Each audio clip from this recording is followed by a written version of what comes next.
ማን ሲቲ ቸልሲን ሰከንድ ሃፍ ላይ ብቻ ሰከንድ ሃፍ ላይ ምክንያቱም ፈርስት ሃፍ ምንም ተው ሌላ ቡድን ነበር ቸልሲ ፈርስት ሃፍ ሰከንድ ሃፍ ላይ ብቻ ገረፈቻት። ፔፕ 75ኛ ደቂቃ ላይ ራሱ ሮቴት ማድረግ ጀመረ። ማን ከቢግ 6 ጋር እየጮተ ነው እንዴ? ከቢግ 6 ጋር እየጮተ ነው። የቸልሲ ደጋፊዎች ታውቃላችሁ ካሁን በኋላ አመታችሁ ምን ያህል የተበላሸ እንደሆነ ከብሬንትፎርድ ኤቨርተን ብራይተን ምናምን ሁሉም ካንቻ የተሻለ አቋም ነው ያሉት። ዘጠነኛ ምናምን ነው የምትጨርሽ አባቴ፣ ምክንያቱም የራስሽን ዕጣ ፈንታ ራስሽ መወሰን አልቻልሽ። ማን ሲቲ ግን ጎሂ የሚገርም ተጫዋች ቸርኪ አፈር የበላህ አንተ ቸርኪ የራስ ወንክ ሰውዬ ማኑ ዛሬ ማሊያ የሚቀይር ሰው አተ ነው። ማሊያ ለምን ማሊያ ለብሰና አታራም ነበር ዴ ሜዳ ውስጥም ከሜዳ ውጭም እያራ አስቸገረን እኮ አባቴ። ምን እሺ ነው ቴ ማን በቋጠሮ ነው ምን በላይ ነው ዋንጫ ገባርለ በቋጠሮ ግዴታ ማቋጠር አለብን። ከሲቲ ጋር ከቸልሲ ጋር ባይጥልም ከሆነ ማይረባ ቡድን ጋር ይጥላል። ዌስትሃም እና ኖቲንግሃም ፎረስት እንዳስጣሉት ማለት ተረዳችሁኝ አይደል? ተስፋ መቁረጥ የሚባል ነገር የለም። የአርሰናል ደጋፊዎች እኔን አትስደቡኝ። ተረዳኝ አይደል? ልክ እንዳንተ እኔም ተቃጥያለሁ። ገባርለ ጭንግፍ ያልክ የሆነ ሰው ሚንቀው የአይነት የአርሰናል ደጋፊ እኮ እንደዚህ ነው ያለ የሚወራበት የአይነት የአርሰናል ደጋፊ ኮንክ እንዳንተ አይነት እኮ ደጋፊዎች አሉ። ማን የነሱን ቪዲዮ እያየ መዝናናት ይችላል። እኔ ፔጅ አትምጣ። አንዴ ብቻ ነው ኮሜንት የምታደርገው ስለማስወጣ እንከባበር እንጂ እኔም ተቃጥያለሁ ለራሴ ለራሴ ቅጥል ብያለሁ። ሃንግማን እኔ አላበሽቅሽም። ካሁን በኋላ ያሉትን 6 ጌሞች እንዴት እንደምትበሽቂ ታያለሽ አባቴ። ገባሽ አይደል? ምንም ተስፋ ማድረግ አያስፈልግም። ተቀረቀረልሽ። ሰከንድ ሃፍ ሌላ ቡድን ነው የመጣው ሰከንድ ሃፍ። አንዷ ምን አለች መሰላችሁ? አመቱ መጀመሪያ ላይ ለ4ትዮሽ ከዛ ለ3ትዮሽ ከዛ ለ2ትዮሽ አመቱ መጨረሻ ላይ አበባዮሽ ለምለም አበባዮሽ ለምለም። ግን እቺ ደጋፊ አልተመቻችም። እኔ በጣም ደስ ብላኛለች። እናቴን በጣም ተመችታኛለች። ለማንኛውም ወያላ ጦሰን ይዞ ይሄድ። እሺ ጦሰን ይዞ ይሄድ። ቅንጣት እንዳይደበረ እናቴን እንዳይደበረ።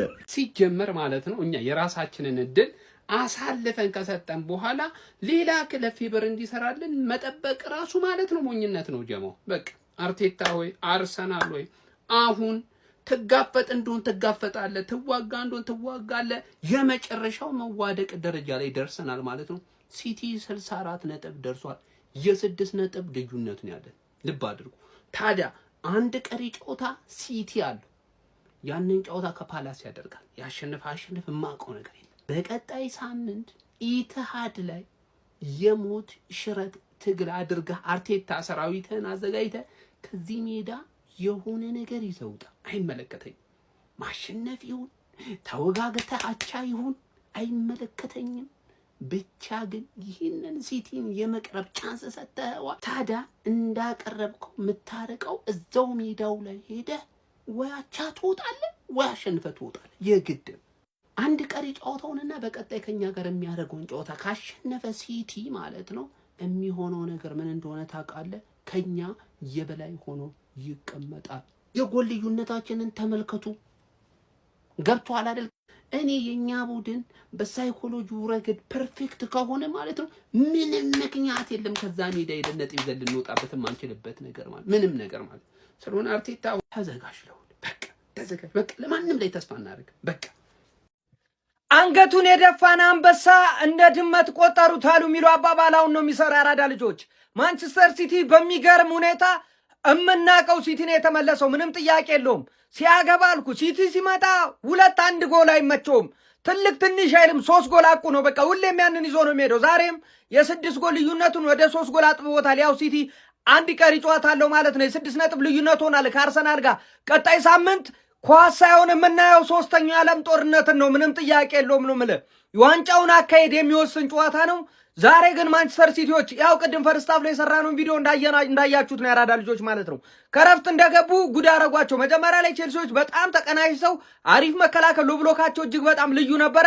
ነገር ግን ፔፕ ጋርዲዮላ ሜዳ ውስጥ ቁጭ ሲል ዝም ብሎ አይደለም ያራዳ ልጅ ብዙ ስራ ነው የሚሰራው። አይኑ ታምረኛ ነው የምልህ። የነ ስራ አይን ያለው አየገባ ኦሬሊ ስናወራ ነበር። ታምር ሰራ ነው የምልህ 3-0 በሆነ ውጤት ቼልሲን በገዛ ሜዳው መጥቶ ብሪጁን አፈራርሶ ወደ ሜዳው ተመልሷል ማለት ነው።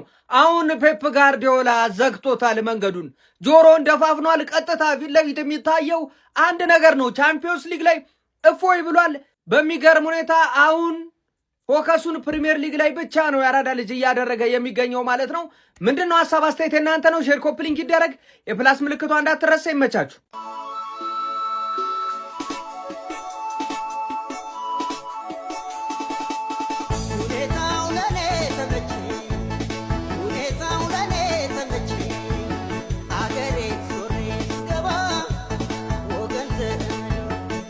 ቫሞስ ሲቲ ቼልሲንም ልሳም ግንባርን በመዳን ምን አይነት አመት ባል ነው? በየትኛው ጽድቃችን ነው እኛ ማንቼ ደጋፊዎች? በየትኛው ጸሎት የትኛው ንጽህናችን ነው ይሄውላ ደስታ የሰጠን? ቼላ ወንድም ጥላ ይመችሽ፣ ቼልሲ ሲቲ ይመቻቹ። ሴሚዮን ግን መድኃኒዓለም የተፋን በጣም አይችልም ማለት ነው። ለአርሰናል ደጋፊዎች አንድ የምነግራችሁ ነገር ማለት ነው፣ የአርሰናል ደጋፊ እግዚአብሔርን ዋንጫ ይገባዋል። ከልቤ ነው ምለው። 4 አመት ቦትል ማድረግ እንደገና 20 ምናምን አመት ያለ ዋንጫ መደገፍ በጣም ከባድ ነው። ለለፋችሁበት ያስፈልጋችኋል። ግን ዲሉዥናሉ ብዛቱ እዚህ ቲክቶክ ላይ የሆነ ኳስ የማያውቁ እረኞች አሉ፣ አገር በጎች አሏቸው ማለት ነው። 4 ዋንጫ ነው ምን በለው እንበ 4 ዋንጫ ነው ይልሃል። አትበላም ስትለው አንተ እኮ ጥላቻ አለብህ ይላል። ይሄ እኮ ቆርቆሮ ነው ይልሃል መጥቶ ማለት ነው። አብራችሁ እንበ ቆርቆሮ ነው ኧረ በእናትህ እንደዚያ ይባል። ቲክቶክ ላይ መታችሁ ማለት ነው። የአርሰናል ደጋፊ ጭንቅላት ውስጥ አርሰናልን ማድሪድ አርጋችሁ የሳላችሁ ሰዎች ማለት ነው። ትላልቅ ደጋፊ ይታዘባችኋል። ገብቷል? ትንሽ እስቲ ተረጋጉ፣ አድምጡ። ከናንተ የተሻሉ ደጋፊዎች አሉ። ቲክቶክ ላይ ስለወጣን እኛ ከሌሎቹ እንበልጣለን ማለት አይደለም። የሌሎቹንም ኦፒኒየን ስሙ። እናንተ በጎቹ ደግሞ የራሳችሁ ሐሳብ ይኑራችሁ። አርቴታ የሚያስተቻጭዎት ነው። የዛሬ 2 አመት 3 አመት በቴስታ የሚበላ ዋንጫ የለም ብዬ ቪዲዮ ስሰራ እንበላለን አንተ አታውቅም ከጥላቸው ወጥተህ ነው። እንደዚህ አይነት አጮት ዋጋ ያስከፍላል። ዋጋ ያስከፍል። እኔ እያንዳንዱ የሰራሁትን ቪዲዮ አምጥቼ አሳይሃለሁ ማለት ነው። ለማንኛውም እኔ እግዚአብሔርን በጣም ማከብራችሁ፣ ለእናንተ ዋንጫ እምመኝላችሁ ከልቤ ብዙ ደጋፊዎች አላችሁ። ይሄ በጎቹ የምትነዱት እና ዲሉዥናሎቹ ግን ተስፋ ስትቆርጡ ማየት፣ ስትላጡ ማየት፣ አንገት ስትደፉ ማየት ያስደስተኛል ነው ማለት። 6 አመት ባልሽን ብልሽት ነው። ቼልሲ ተሸንፏል። ማን እኔ በምን እንደሚጫወቱ አላውቅም። እነዚህ ቼልሲ ቲክቶከሮች ናቸው መሰለኝ። አንተ 3-0 እንዴት ሜዳ ላይ 3-0 ትሸንፋል? አይኖ ሲቲ አሁን የሚገርም ፎርም ላይ ነው። ባለፈው ሊቨርፑልን 4-0 አሸንፉት። እነሱ ግን ሽማግሌዎች ናቸው። ምንም የሚያውቁት ነገር የለም።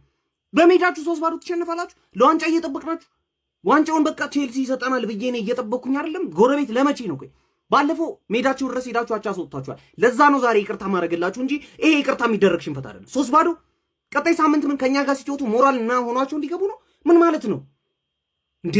እንዴት አንድ ቲም እንደዚህ ላይ ይችላል? ማን በእናታችሁ ቼልሲ የተባለ ነገር የሆነ ነገር አድርጉና ከዚህ ሊጋ አስወጡልኝ። ምንም አይችሉም። ምንም በቃ ሲቲ እንደዚህ ይደበድባቸዋል። ሲቲ አይኖ በጣም ምርጥ ላይ ናቸው። ሲቲ እንደዚህ አንድ እንትን እንደዚህ ተፈትፋል። በቃ የናችንም ጉልበት እስምና ተነጩ ፈረስ ላይ እስክስቴን የቆንጆ በጎጆ እስክስቴን ያበባ ደግስ ነው ደግስ ጨዋታ እስክስታ ነው ደግስ ነው ደግስ ነው ዛሬ ፋሲካ ነው ደግስ ነው ደግስ ጨዋታ እስክስታ ነው ደግስ ነው ደግስ ዛሬ ፋሲካ ነው። አረ ሲቲ ምን አይነት ክለብ ነው? ምን አይነት ክለብ ነው? እኛ ሰፈር ነው የሚገባው ዋንጫው። እኛ ባንበለው ራሱ እኛ ሰፈር ነው የሚገባው ዋንጫው። እናንተ ምንድነው እንደተለመደው ነው። ሁለተኛ እንግዲህ ቋጥራችሁ ልበሉት ነበረ። ሲቲ ቼልሲ ሲያሸንፈው ልበሉ አይደል? እንደዛ ነበረ ፕላኑ አይደል? አበሉ። አመሰግናለሁ። በረከት ነኝ ከ6ኛ ሲ ክፍል። እኔ የምለው ቆይ ሲቲ ለሰላም እየተጫወተ እያለ እኔ ማን ነኝ ሲቲ ላስቆመው እዚች ጋር የተገኘሁት? ማን ነኝ እንዴ? አስቡት። አሁን የአርሰናል ደጋፊ ይመጡና ባክ ለራስ ነበር የተጫወትከው አልተሳካልህም ምናምን ፍሬ እስኪፈርጥ እስከ ረፍት ሰዓት ቋጥራል። ይሄ ደግሞ ሁላችንም ያየነው እውነታ ነው። በቃ እረፍት ሳለ እኛ ቁጭ ብለን እኮ ስለ ቼልሲ ቪዲዮ የሰራው የአርሰናል ደጋፊ ነው። አስቡት፣ በርቱ ገና ነው ምናምን። ይሄ ደግሞ ምንን ያሳያል? ከኛ በላይ አርሰናሎች እንደፈለጉት እና ደግሞ የአርሰናል ደጋፊ ልምዱ ምንድነው? ይቋጥርና ከተሳካለት ያሞጋግሳል፣ ካልተሳካለት ደግሞ ተሳድቦ ይሄዳል። ያጣ ምናምን እንደሚባለው ማለት ነው። ለማንኛውም ግን ማለት ነው ጭራሽ ነው ያልደበረኝ፣ ጭራሽ ማለት ነው። ተናግሬ ነበር ባሸንፍ ደስ ይለኝ ነበር፣ ከተሸነፍኩም አይደብረኝም። ይኸው በሰንዳፋ በኩል አድርጌ ወደ የመን እየተሰደድኩላችሁ ነው። እኔ በጣም ነው ደስ ያለኝ ቼልሲ። እርሶስ? እስከ መጨረሻ ደቂቃ ድረስ ታግለን በፔናልቲ እኮ ነው የተለያየ ነው። ሊያም ሮዝመሪ መግደል፣ ከዛ በኋላ ነው የምናባረው። መጀመሪያ መግደል ነው። ወይኔ ቼልሲ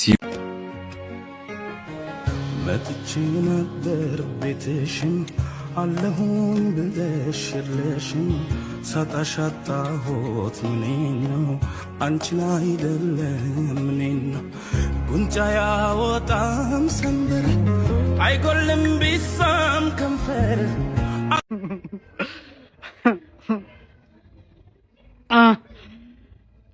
አይ ማሽ ላይ ያረር ሆኖብኝ ነው። እሺ እንደዚህ የምንስቀው አትፍረዱብኝሽ። የሀገሬ ሰው ሲተርት ወዶ አይስቁ አይሉ ይላል። ምን ላድርግ? አትፍረዱብኝ። ከምር ምን ጠብቃችሁ ነበር? ቼልሲ ነው፣ ሲቲም ሲቲ ነው። የታወቀ እኮ ነው ከምር። ቀጣይ ደግሞ እንግዲህ ስንገናኝ ከሲቲ በሜዳው ነው። ምን እንደሚፈጠር እግዚአብሔር ነው የሚያውቀው። አንዳንዴ ምን አስባለሁ መሰላችሁ? አርቴታ ማለት ነው ዋንጫውን የምትበሉት እንደዚህ ሳላስጨንቃችሁ ጨጓራችሁን ብግን ሳላረጋችሁ አልሰጣችሁም ያለ እንዳላስብና ማለት ነው። እግር ኳስ ነውና እንደዚህ ነገር ደግሞ አይፈጠርም። የታወቀ እኮ ነው።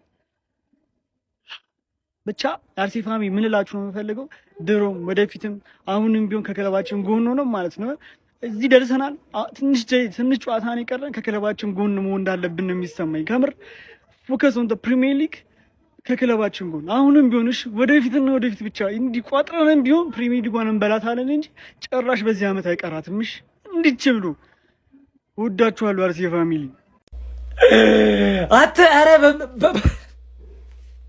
የሆነ ምንድን ነው ብዬ የምናገረው እግዚአብሔርን ስለ የጠበቁት ነገር ነው። ገብቷል። እኔ በልተነዋል። ሲቲዝንስ ደረት ነፋ ገብርኤልም ብያለሁ። ደረት ነፋ አድርግ ትጠብቃለህ። ጋርዲዮላን እናምናለን እስከ መጨረሻው ድረስ ማለት ነው። እኔ እኮ ፈርስት ሃፍ እኔ ተሳቀቅኩኝ፣ እንደዛ ሲያደርጉኝ ተሳቀቅኩኝ። ግን ሰከንድ ሃፍ በቃ አንተ ማነህ? እኔ ቼልሲ እኔ ሰይፈኝ በእናትህ። ምን አይነት ጨዋታ ነው የምትጫወቱት? ኦራይሊ ለአርሰናል ጨዋታ ቀጣይ ሳምንት ያስፈልገናል ግዴታ። አንድ ነገር አረጋግጬ የምናገረው ነገር አርሰናል ቀጣይ ሳምንት ዊን የምናደርግ ከሆነ ኮምፕሊትሊ ነው የምንበላው። ይሄን አረጋግጬ ነው የምናገረው። ብቻ ዊን እናደርግ። የዛን ማች ኦራይሊ ተጎድቷል፣ ሃምስትሪንግ ይመስላል። እኔ አላውቅም። እኔ እስቲ ለዛኔ ጨዋታ ግዴታ ያስፈልገናል። ገብቷል። እሱ ነበር የዛኔ ኮክስ ያደረጋቸው የነበረው እሱ ነበር የጠቀመን። ሜትር ከ93 የመሰለ ፉልባክ ግዴታ ያስፈልጋል ለቴስታ። ለምን ለብዙ ነገር ነው የሚጠቅም። ገብቷል። ማን ነው በፈጣሪ ስም ቼልሲ ለጥፌ ነው የምጥልሽን። ማንቸስተር ሲቲ ለፕሪሚየር ሊግ ዋንጫ እጅግ በጣም አስፈሪ ፉክክር የሚያደርግ ቡድን እንደሆነ በድጋሚ ማስመስከር ችሏል። ወደ ስታንፎርድ ብሪጅ በመጓዝም ቼልሲን እጅግ በጣም ወሳኝ በሚባል መርሃ ግብር 3-0 ከክሊንሺት ጋር በድንቅ የጨዋታ መንገድ በማሸነፍ በፕሪሚየር ሊጉ ከመድፈኞቹ አርሰናሎች ጋር ያለውን የነጥብ ልዩነት ወደ 6 ማጥበብ ችሏል። ቀሪ ጨዋታ እንዳለው የሚታወቅ ነው። እንዲሁም ደግሞ ከአርሰናል ጋርም በኢትሃድ ቀሪ ጨዋታ እንዳለው ይህ ቡድን የሚታወስ ነው። በዚህ ጨዋታ ላይ ሲቲዎች በጣም አስደናቂ ፐርፎርማንስ ነበራቸው። ፈርስት ሃፍ በሙከራ ኦልሞስት ተመጣጣኝ ነበሩ ማለት ይቻላል። ነገር ግን በጨዋታ ቁጥጥሩ ረገድ ማንቸስተር ሲቲዎች የተሻሉ ነበሩ። ግን እኔ በጣም የታዘብኩት የፔፕ ጋርዲዮላ ቡድን ላይ የአርሰናል የካራባኦ ካፕ ጨዋታ ላይም የኤፍኤ ካፕ የሊቨርፑል ጨዋታ ላይም ከሰከንድ ሃፍ በኋላ በጣም ሌላ ቡድን ሆኖ ነው እየተመለከትኩት የምገኘው። ዛሬም በዚህ ጨዋታ ላይ ከሰከንድ ሃፍ በኋላ ሌላ ቡድን ሆኖ ነበር መቅረብ የቻለው ማለት ይቻላል። ኒኮ ኦሬሊም እንደ ሌት ካመር ወደ ቦክሱ በመግባት በሚታወቅበት መንገድ ለማንቸስተር ሲቲ በግንባሩ ጎል በማስቆጠር 51ኛው ደቂቃ ላይ ቀዳሚ ማድረግ ችሎ ነበር። ከዛ 57ኛው ደቂቃ ላይ ጉይ ለማንቸስተር ሲቲ ተጨማሪ ጎል በማስቆጠሩ ለ0 ማንቸስተር ሲቲ መሪ መሆን እንዲችሉ ማድረግ ቻለ። 68ኛው ደቂቃ ላይ በድጋሚ እንግዲህ ዶኩ ሌላ ጎል በካውንተር አታክ በማስቆጠር ከፕሬሲንግ በተገኘች አጋጣሚ ማለት ነው 3-0 ማንቸስተር ሲቲን ጨዋታ መርታት ችሏል። እጅግ በጣም አስደናቂ ቡድን እንደሆነም እያስመሰከሩ ይገኛል። ቼልሲ በዚህ ጨዋታ ላይ 2 አሲስቶችን በማድረግ ድንቅ ተጫዋች መሆኑን አስመስክሯል። በተቃራኒው የሊያም ሮሰኔሩ ቼልሲ በፕሪሚየር ሊጉ 48 ነጥቦችን በመያዝ ከአውሮፓ ሻምፒዮንስ ሊጉ መድረክ ቦታ በ4 ነጥብ ዝቅ በማለት 6ኛ ደረጃ ላይ ተቀምጠዋል። ለማንኛውም እናንተ ስለዚህ ማንቸስተር ሲቲ ምን ትላላችሁ? ሀሳባችሁን አጋሩኝ። የፕላስ መልእክቱ መጫ እንዳትረሱ። ሲቲ ግን እኛ ልንበላ የሆነ ዋንጫ ስንሄድ አንደኛ እንደ ሴጣን ተከተለና እንደ ጥላ የሆነ ሰዓት ላይ ወደ አንድ ታፈተልካለህ። ሊቨርፑል ዋንጫ ሲበላ ሶስተኛ ትሄዳለህ። ከኛ ጋር ምን አባሮ ታሪክ እኮ ጸብ የለን።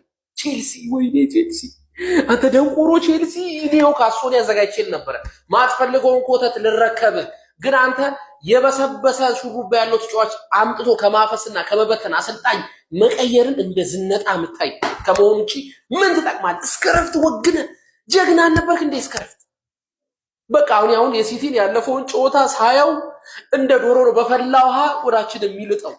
ኢታሃድ ላይ አይደለም ይሄ ቢያገኘን የትም ቦታ ቢያገኘን ይገለናል። የሲቲን እያያችሁት ነው። አኡዙ ቢላህ አሰልጣኝ ማለት እንዲህ ነው። ፈርስታፍ የሆነ ጨዋታ አየ አነበበ። ከረፍት በኋላ አንተ ቼልሲ እዛው ተኝቶ ጠብቀው ሲቲ እዛው አፕዴት አድርጎ መጣ። አይመረንም የኛውን ቦቅቧቅ አርቴታ አይደለም በቃ እኔ ምንም እኮ ማለት ነው ይላል ቼልሲ ላይ አንፈርድም። ቼልሲ የራሳችንን የቤት ስራ ሳንጨርስ ቼልሲ ቢያስጥለው ጥሩ ነበረ። ከዚህ በኋላ ማለት የሞት ሽረት ነው። እኔ ምሬ ነው የምላችሁ። እየፈራንም እየተሳቀቅንም ቢሆን ማለት መፋለም ነው የሞት ሽረት። የዋንጫ ሜንታሊቲ ማለት ግን ይኸውላችሁ አያችሁ አይደል? ልክ እንደ ሲቲ ነው። በቃ አለቀ። ርህራሄ የሚባል ነገር አያስፈልግም። ይሄንን ነገር ሊያስተምራቸው ይገባል። አርቴታ ልታስተምራቸው ይገባል። ይሄንን ነገር አንተ ራሱ ልትማርበት ይገባል። ከቼልሲ ጋር ለቶፕ 4 ለመግባት ሶስተኛ ጎል ዶጓ ገባ። ሶስተኛ ጎል በእውነት ይሄ ማለት ነው። ካይሴዶ የምትሉት ተጫዋቻችሁ እሱ ነው። ከራይስ ጋር የምታወዳድሩት ይንተፋተፋል። ኧረ ቼልሲ ራሱ አትሆኑም፣ ጭራሽ አትሆኑም። አሰልጣኛችሁ ጀመር አይችልም። ስቴፋን ፈርስት ሃፍ ቤንች አድርጎ ቀይሮ አስወጥቶ መግባት ሲኖርበት ይዞት ገባ። ምንም ትለጠለጣለን። ቀጣይ ሳምንት ማለት ነው ኢትሃድ ላይ ስንሄድ ከሲቲ ነጥብ ለማስጣል ሳይሆን መሄድ ያለብን ሲቲን ለማሸነፍ ነው። በቃ ይሄ ነው የዋንጫ ሜንታሊቲ። ከአርሰናል የምፈልገው ይሄን ነው። እንደሚያደርጉት ጋይስ እኔ አምናለሁ፣ እንደሚያደርጉት አምናለሁ።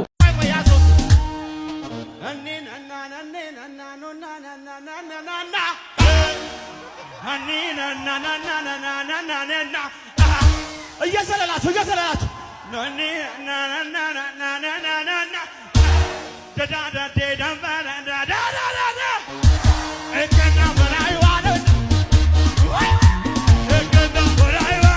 ማን እኔ በምን እንደሚጫወቱ አላውቅም። እነዚህ ቼልሲ ቲክቶከሮች ናቸው መሰለኝ። አንተ 3-0 እንዴት ሜዳ ላይ 3-0 ትሸነፋለህ? አይኖ ሲቲ አሁን የሚገርም ፎርም ላይ ነው። ባለፈው ሊቨርፑልን 4-0 አሸንፉት። እነሱ ግን ሽማግሌዎች ናቸው። ምንም የሚያውቁት ነገር የለም። በሜዳችሁ 3-0 ትሸነፋላችሁ። ለዋንጫ እየጠበቅናችሁ ዋንጫውን በቃ ቼልሲ ይሰጠናል ብዬ ነው እየጠበቅኩኝ አይደለም። ጎረቤት ለመቼ ነው? ቆይ ባለፈው ሜዳችሁ ድረስ ሄዳችሁ አቻ አስወጥታችኋል። ለዛ ነው ዛሬ ይቅርታ ማድረግላችሁ እንጂ ይሄ ይቅርታ የሚደረግ ሽንፈት አይደለም። 3-0 ቀጣይ ሳምንት ምን ከኛ ጋር ሲጫወቱ ሞራል እና ሆኗቸው እንዲገቡ ነው? ምን ማለት ነው እንዴ?